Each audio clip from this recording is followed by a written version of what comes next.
propostas que estão circulando na casa que visam flexibilizar as cotas hoje asseguradas para as pessoas com deficiência no local de trabalho.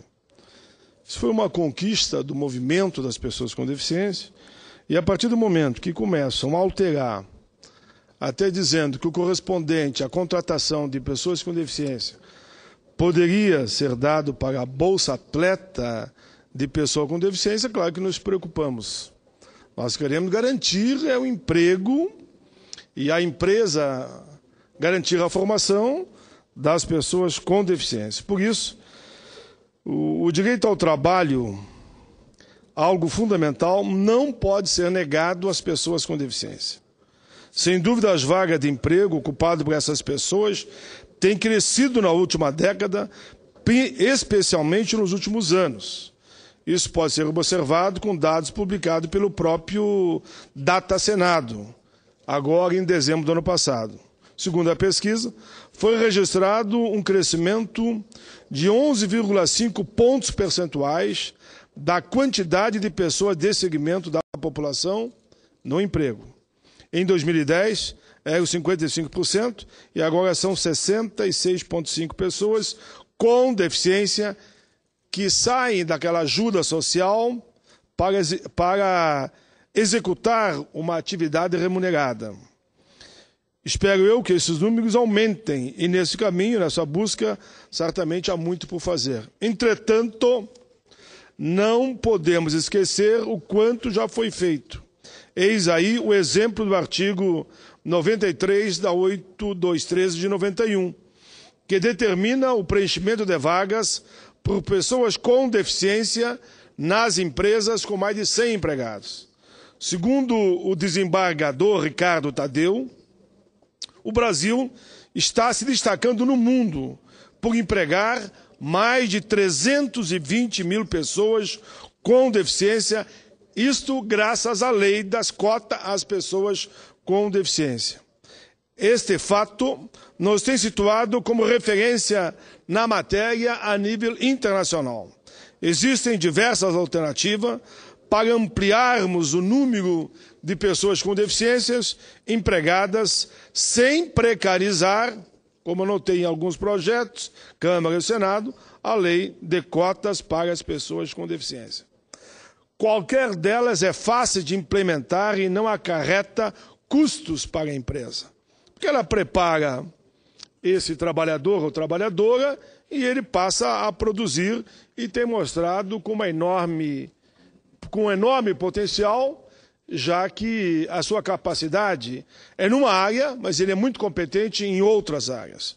Não podemos ceder aos apelos preconceituosos contra a lei de cotas às pessoas com deficiência. Ela está surgindo efeitos e não deve ser inserida de maneira nenhuma em qualquer outra redação que venha diminuir esse direito. A rediscussão do tema trará, inevitavelmente, um grave risco, um retrocesso, diz o juiz. O substitutivo do Estatuto da Pessoa com Deficiência não trabalha com essa questão e, portanto, deixa como está. Entretanto, tem 3 projetos que atualmente tramitam em conjunto no Senado.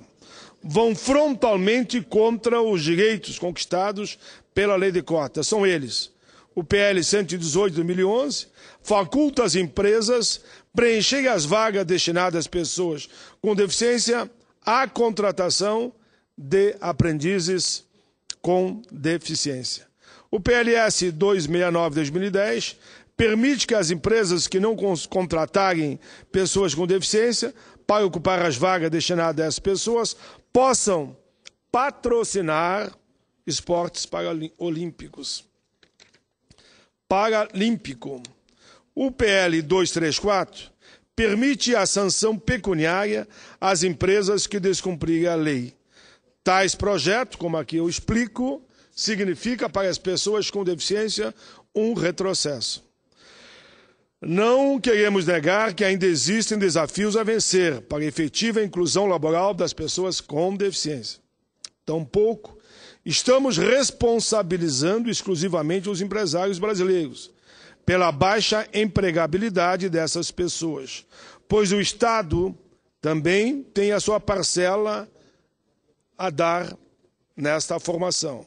Nesse sentido, é preciso elaborar políticas públicas que visem a formação técnica e a qualificação de pessoas com deficiência para o trabalho. Mas isto não deve nos deixar esquecer que a maior barreira enfrentada pela pessoa com deficiência no acesso ao mundo do trabalho ainda é o preconceito. É a associação feita entre deficiência e incapacidade. Os conceitos mais modernos de gestão empresarial nos apresentam o fator humano como centralidade do processo de produção e de serviços. Dessa forma, compreender a capacidade, a competência e o desempenho passam a ter um significado mais amplo e abrangente. Nesse processo de valorizar o capital humano das empresas, não existem fórmulas prontas e o segredo é identificar as competências individuais e apostar na formação. Entendo competência como somatório de 3 itens: conhecimento técnico, habilidade para usar de maneira efetiva esse conhecimento e atitude relacionada ao comportamento, aos valores, sentimentos e até às emoções. Repetidamente temos falado na necessidade das empresas darem oportunidade no trabalho à pessoa com deficiência.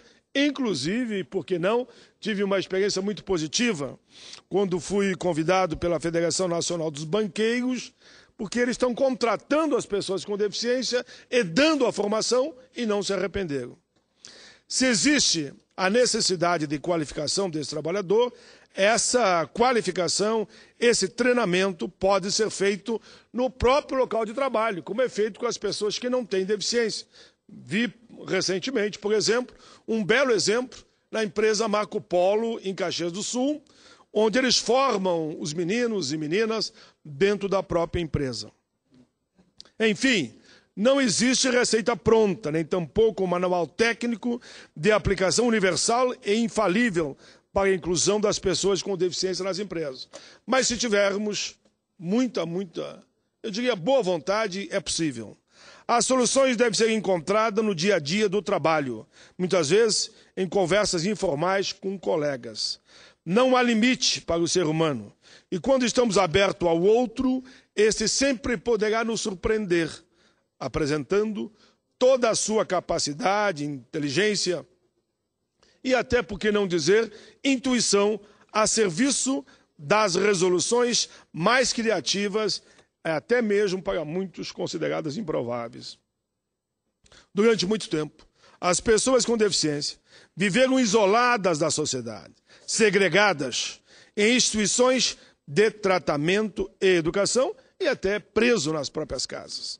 Durante muito tempo, aquilo que pensavam, que sentiam, foi um mistério para quem não tem deficiência, e ainda hoje a deficiência é percebida com inquietação, pois coloca o homem diante da obra, aspas, imperfeição, fecho aspas, e da falta de padrões na visão somente do lucro.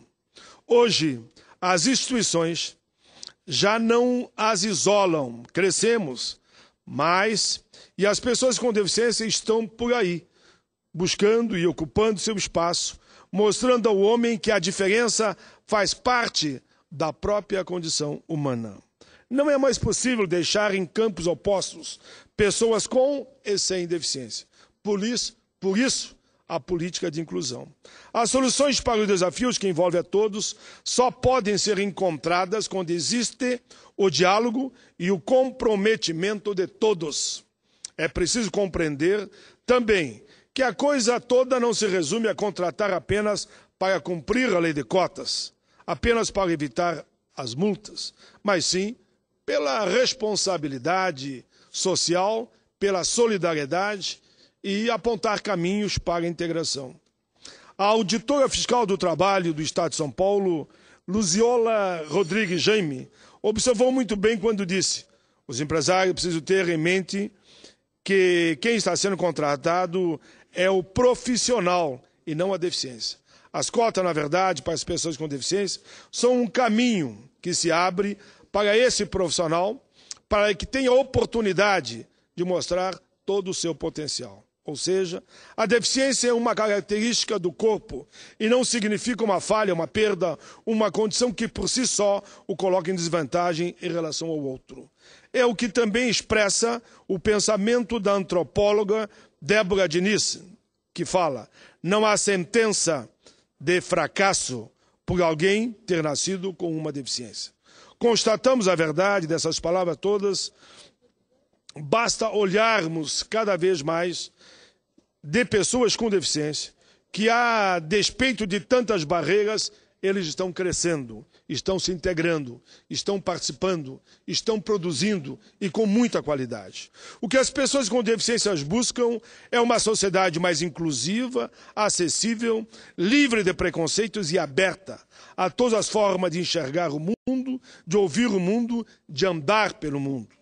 Outro exemplo disso é uma notícia que li na semana passada e que espero daqui a algum tempo não seja tratado como notícia, e sim como um fato comum, um fato corriqueiro. Um adolescente maranhense com síndrome de Down foi aprovado em primeiro lugar no Instituto Federal do Maranhão. Genilson Protásio Filho foi o primeiro estudante com síndrome de Down a ingressar no Instituto. Ele prestou prova para o curso de técnico em informática e, de acordo com a notícia vinculada, sempre gostou de eletrônica e informática. E aí se deu bem. Quando criança, gostava de desmontar as coisas para ver como elas funcionavam. Em seu desenvolvimento, sempre contou com o carinho e o estímulo dos pais e dos amigos. Meus amigos, eu sempre acreditei que precisamos de uma atitude de acolhimento e de muita sensibilidade para perceber que a diferença não coloca o ser humano em posição de desvantagem. É natural que a gente viva com as diferenças. Ainda penso que essas atitudes são importantes, mas estamos em pleno século XI,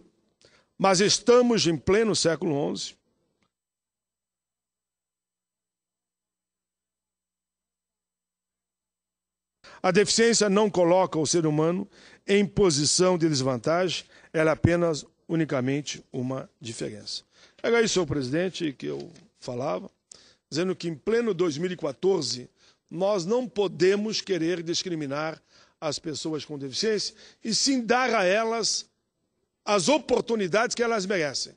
Que se dermos às pessoas com deficiência as oportunidades, elas mostrarão toda a sua capacidade. Claro que em algumas áreas eles têm deficiência, como todos nós temos, mas em outras áreas somos muito mais eficientes que aqueles que pensam que são eles os eficientes. Por isso, todo o apoio às pessoas com deficiência. É isso, senhor presidente, agradeço.